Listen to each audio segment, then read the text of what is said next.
Vieron a un cura de espaldas mientras caminaba. Pero mi perro actúa muy raro en la noche. No duerme y se queda mirando a la nada.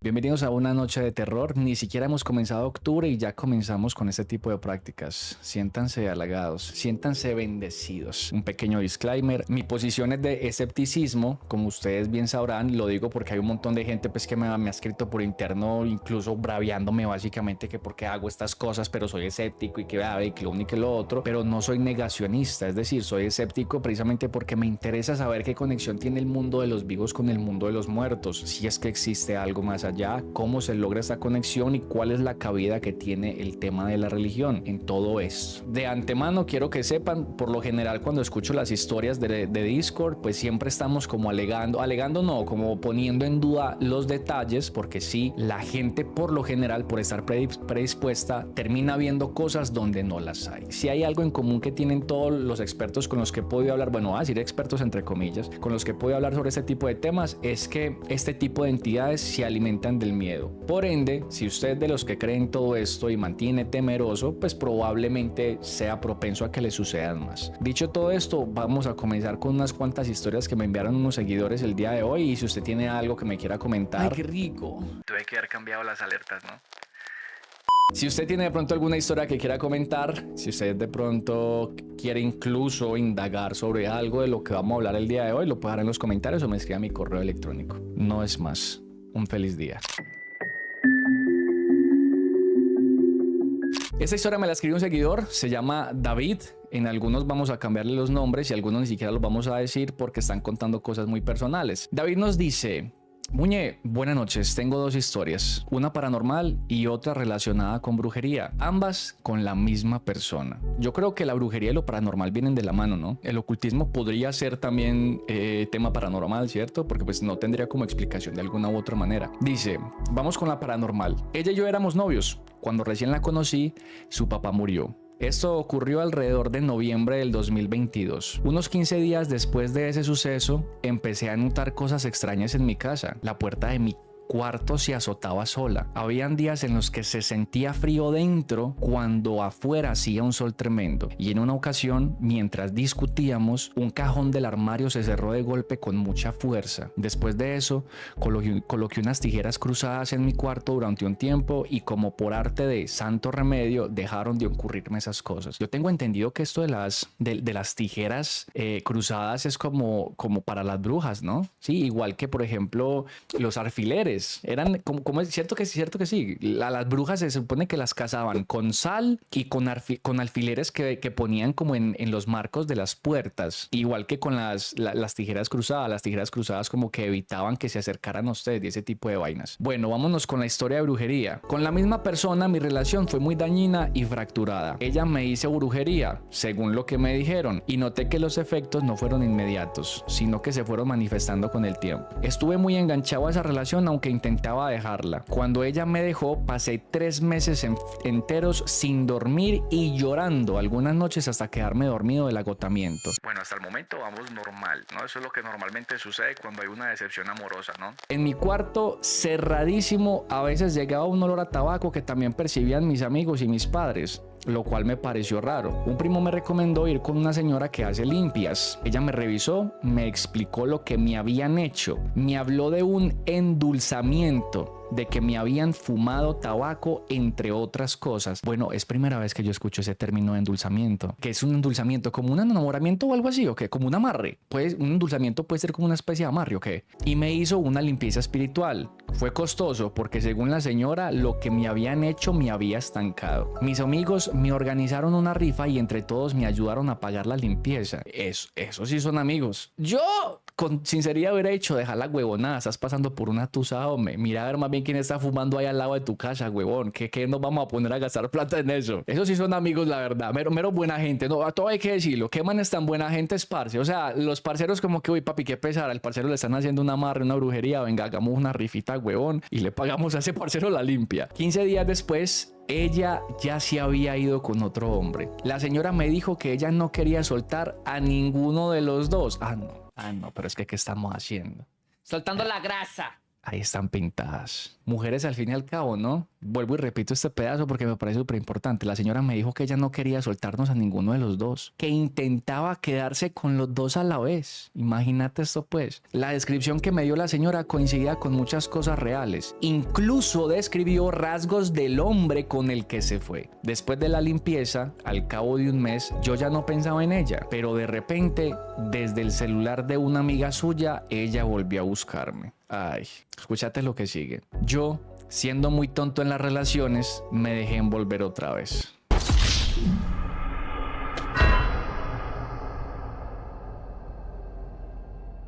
Yo me imagino la cara de tus amigos, los que hicieron una rifa para poderte pagar la limpieza, para poderte pagar la limpia, volviéndote a ver con ella como, no, aquí estamos chimbeando. Aquí estamos chimbeando, la verdad. O sea, una vieja te hace brujería, te jode y te pones con estas vainas. Vos, la verdad, no me representas a mí como David. Quiero que lo sepas. Pero bueno, el parcero lo reconoce. Bueno, otra vez dice, me dejé envolver otra vez. Grave error. Digamos que te envolvió endulzándote nuevamente, ¿vale? Volvió a repetirse el mismo patrón, se fue con otra persona y ahora tengo la duda de si me volvió a hacer brujería. La historia es mucho más larga y hay detalles que puedo explicar mejor hablando, pero esto resume lo esencial.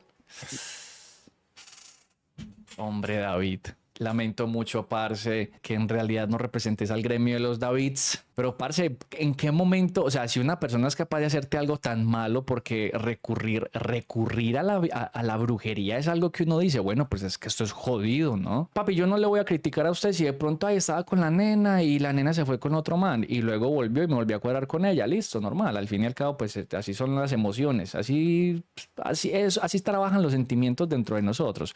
Pero, marica, te hizo brujería, huevón. Te tenía re mal. Tus amigos hicieron una vaca no, hicieron una rifa, huevón, burlando con juegos. O sea, usted sabe la cantidad de peligros por los cuales transcurrieron sus amigos con el Estado y el tema de los impuestos solamente para que usted se pudiera desligar de esta mujer. Y ahora usted otra vez se volvió a meter con ella. Hombre, David.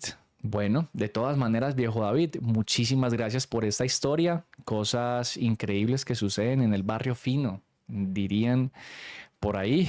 Muchísimas gracias. Tenemos por acá también una historia por parte de una seguidora que se llama Gabriela Leza.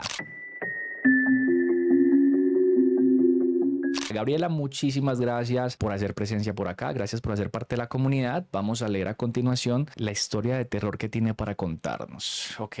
Dice, Muñe, me presento, soy Gabriela Leza, nueva seguidora. Quiero contarte la historia que mi mamita, creo que se refiere a su abuelita. Para la gente que de pronto no sea de acá de Colombia, voy a estarles explicando algunas expresiones porque yo sé que este tema de lo paranormal le fascina a cualquier tipo de gente sin importar su nacionalidad. Entonces, aquí les decimos a los abuelitos, les decimos mamita y papito, ¿vale? Entonces dice, quiero contarte la historia que mi mamita escuchó y vivió en su juventud.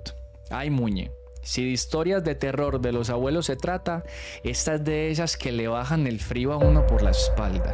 La historia tiene que ver con el famoso sacerdote sin cabeza. Por cierto, es primera vez que escucho el término de sacerdote sin cabeza. Acá hay pues como en todos los lugares los famosos mitos y leyendas, pero del sacerdote sin cabeza pues nunca había escuchado. Sin embargo, pues miremos qué tiene para contarnos Gabriela. Sí, por lo general acá tenemos una historia que es el del jinete sin cabeza, pero pues acá tenemos la del sacerdote sin cabeza. Sigamos, ¿sí?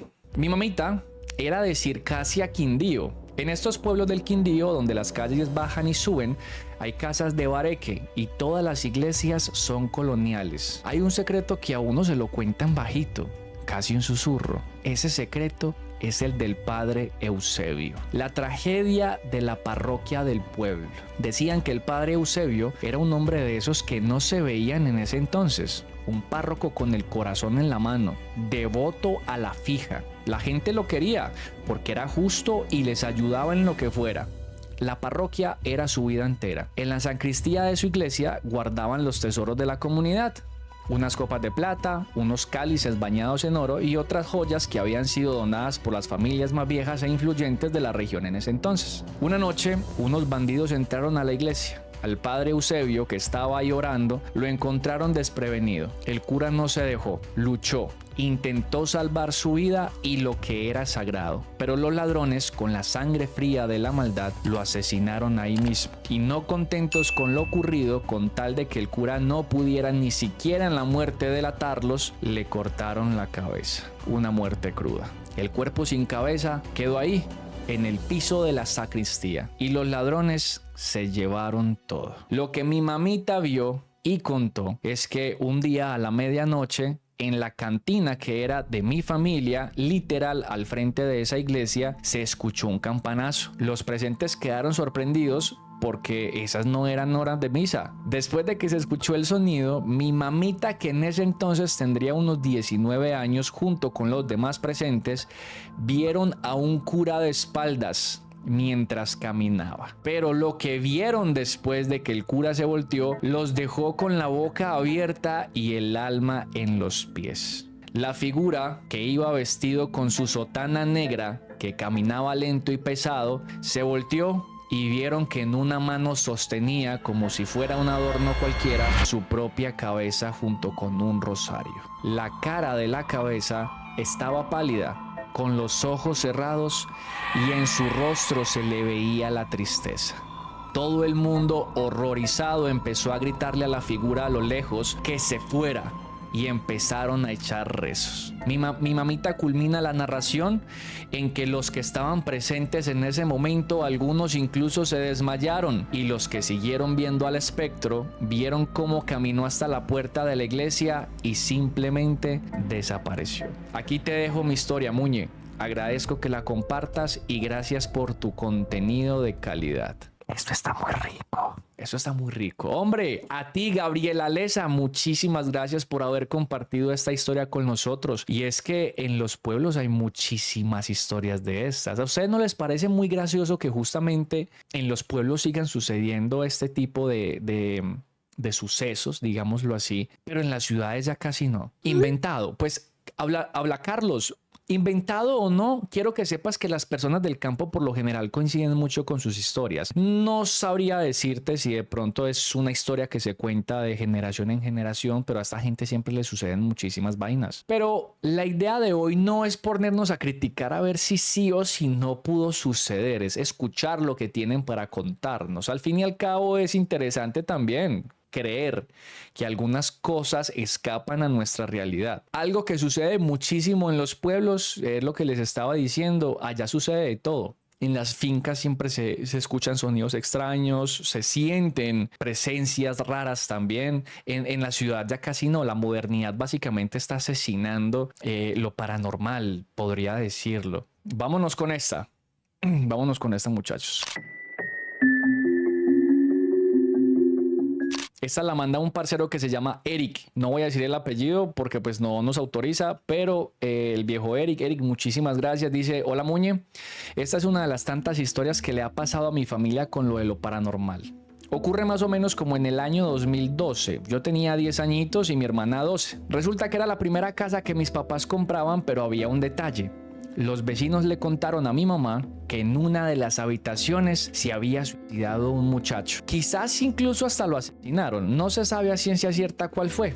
El hecho es que después de un tiempo viviendo en la casa, empezaron a suceder cosas. Era una casa de 3 pisos. La luz de las escaleras hacia el último piso siempre la prendían en la noche. Mi hermana decía ver a alguien que siempre se asomaba al cuarto de ella, pero se iba de una. Ella pensaba que era yo. E incluso algunas cosas se movían. Una vez que esas cosas empezaron a pasar, se volvieron más frecuentes, a tal punto de que mi hermana se sentía atormentada. decía cosas como: si no hago esto bien, Dios me va a castigar. Si no le limpio las motas a esta camisa, Dios me va a castigar. Y cosas por ese estilo. Hasta que una noche, que mi papá trabajaba hasta la madrugada porque él era policía y tenía turno nocturno, nos quedamos solo los tres, mi mamá, mi hermana y yo. A mi mamá le daba miedo que nos quedáramos solos los tres en caso de un robo o algo parecido. Entonces las cosas de valor las metíamos en el cuarto de mis papás y los tres dormíamos ahí porque era la única habitación que tenía puerta con pasador incluido. Me acuerdo mucho que estábamos hablando con mi mamá y mi hermana. Ya era bastante tarde, la puerta estaba cerrada y estaba asegurada con el pasador cuando de repente un golpe súper fuerte arremete contra la puerta, como si se hubieran pegado una patada durísimo desde el otro lado. Obviamente nos asustamos, incluso lloramos. Pensábamos que eran ladrones, pero no. Dado un momento de la madrugada, nos quedamos dormidos. A saber cómo después de eso y cuando amaneció, abrimos la puerta y todo estaba en su lugar. No se habían robado nada. Ninguna entrada estaba forzada. Todo estaba tal cual como si había dejado la noche anterior. Como mi hermana se estaba enloqueciendo literalmente y teníamos experiencias de este tipo, mis papás nos mandaron de vacaciones a donde mis abuelos, un pueblito cerca de Bogotá. Durante este tiempo rezaron la casa, hicieron oración en cada habitación, regaron agua bendita y demás cosas. La persona que lo hizo nos dijo que lo que pasó esa noche fue porque de pronto la persona que había muerto en la casa lo encerraban en ese sitio y no le gustaba. Para terminar, nos dijo que la persona había fallecido en la habitación de mi hermano y parte de ahí que haya sido ella la más atormentada. Después de rezar la casa, todo se calmó. Mi hermana ya no estaba atormentada como antes e igual nos fuimos de ahí un tiempo después. La historia está un poco resumida para no hacerla tan larga. Es como lo más importante que pasa, pero fueron varios sustos en repetidas ocasiones. Espero la puedas leer. Gracias por tu contenido y por este espacio. Viejo Eric, muchísimas gracias por esta historia. ¿Quiénes han sentido cosas en sus hogares? Que los observan incluso, ¿no? Porque se puede sentir como la mirada pesada. ¿Quiénes han sentido de pronto alguna vez algo extraño en sus casas? Yo he sentido cosas raras. Yo les conté que en la primera casa donde yo vivía en Enciso, después de que nosotros nos fuimos de Buenos Aires, a esa casa que llegamos, una señora se había muerto porque se cayó por las escalas. Resulta que la señora vivía sola. Y esa casa en particular tenía como una especie, no era un garaje, listo, porque en donde yo vivía en Enciso, pues no había manera como de bajar un carro, pues jamás, ese pedacito no, por eso eran puras escalas, pero tenía como una especie de garaje y ese garaje tenía unas rejas y unas puertas muy grandes como de metal. Nosotros nos fuimos a vivir a esa casa luego de que la señora se murió, pero nosotros no teníamos ni idea, nosotros no sabíamos, nos contaron después. En esa casa sucedían cosas muy raras, parce. Y como mi mamá era cabeza de familia, pues siempre quedábamos mi hermanita menor, mi hermanita la del medio y yo, que yo era el menor, ahí. Pues quedábamos solos. Imagínense que de la nada le pegaban a esas puertas de metal, o sea, las movían así, como si alguien desde afuera estuviera moviéndolas o pegándoles. Pero nunca había nadie. Y averiguando, nos contaron que es que en esa casa vivía una señora. Que la señora ya estaba muy entradita en años y que cierto día se cayó por las escalas y se murió. A la señora la encontraron a los días porque pues la casa ya como que expedía un olor más bien maluquito. Y bueno, pues dicen que la gente queda en el lugar donde muere. ¿Ustedes creen en eso? ¿Ustedes creen que, por ejemplo, si el día de hoy ustedes murieran quizás en sus hogares o en sus habitaciones, el alma o el espíritu suyo queda ahí? Y venga, pues, o sea, si usted fue los que dijo a la pregunta que yo acabo de hacer, usted respondió que sí. Usted dijo, sí, yo soy de los que cree que cuando alguien muere en un hogar, en una casa, lo que sea, su espíritu queda ahí. Entonces, ¿dónde hay cabida aquí para la religión? ¿Usted cree de pronto también en Dios? Entonces, esa gente que muere, o sea, ¿qué condiciones se tienen que cumplir para que la gente que muera se vaya para el cielo y no queden como atormentándose aquí en la tierra? Bueno, en este plano, en la tierra no, en este plano. Pero si se queda en la casa es porque quedó con algo pendiente en vida, tal vez. Son cosas que uno dice, bueno, es que son vainas muy raras, ¿no? Muñe, más pequeña, cuando me quedaba sola en mi casa, siempre en las escaleras caían canicas. Cuando me asomaba a ver, dejaban de caer. Cuando me devolvía a mi cuarto caían nuevamente, solo sonaban cuando estaba sola. El famoso sonido de las canicas. Sí, señora, si vieras que eso es un fenómeno más común de lo que crees, no tengo cómo explicarlo, pero creo que todos lo hemos sentido. ¿Algunos de ustedes han sentido eso en la parte de encima de la casa de ustedes o no? Pues cuando por ejemplo, no hay nadie, como, ay, es que en el segundo piso no está viviendo nadie, por ejemplo, y por la noche se escuchan canicas rodando, como si estuvieran jugando. Tran. A mi prima minutos antes de que se le muriera el abuelo, le movieron una silla. Eso es a lo que llaman devolver los pasos, que la gente como que muere y que tiene que devolver y es que los pasos antes de de poder encontrar el descanso eterno o algo así. A eso se refieren. Yo estoy en una casa nueva hace unos días. Mi perro actúa muy raro en la noche, no duerme y se queda mirando a la nada. Ay, no. La explicación que le doy es que no se ha adaptado, pero es raro. Carlos, pues sígale dando esa explicación por su propia salud mental. Uy, parce, eso cuando sucede con animales y es para uno cagarse el miedo, hermano, la verdad. Cuando los animalitos se comportan de esas maneras, a mí eso ya, porque una persona, digamos que es más fácil de engañar en cuanto al tema de los sentidos, pero un perro, bueno, un perro y un gato considero yo que no tanto. Es como lo de los caballos, que ellos como que saben cuando hay un muerto más adelante y ellos no caminan. La gente que es de pueblo sabe de qué le estoy hablando, ¿cierto? Que los caballos, por ejemplo, parce, ellos conocen el camino a la casa y cuando hay una persona muerta o algo adelante que usted ni siquiera ha visto, el caballo no pasa. El caballo no, él se queda así. Por ahí hay una explicación que dicen que ellos son capaces de detectar el olor a sangre y que la sangre pues significa a sí mismo peligro. Entonces como que eso fue lo que leí. Ahora, si es verdad o no tengo ni idea. Pero ese comportamiento de los caballos sí es muy, muy extraño.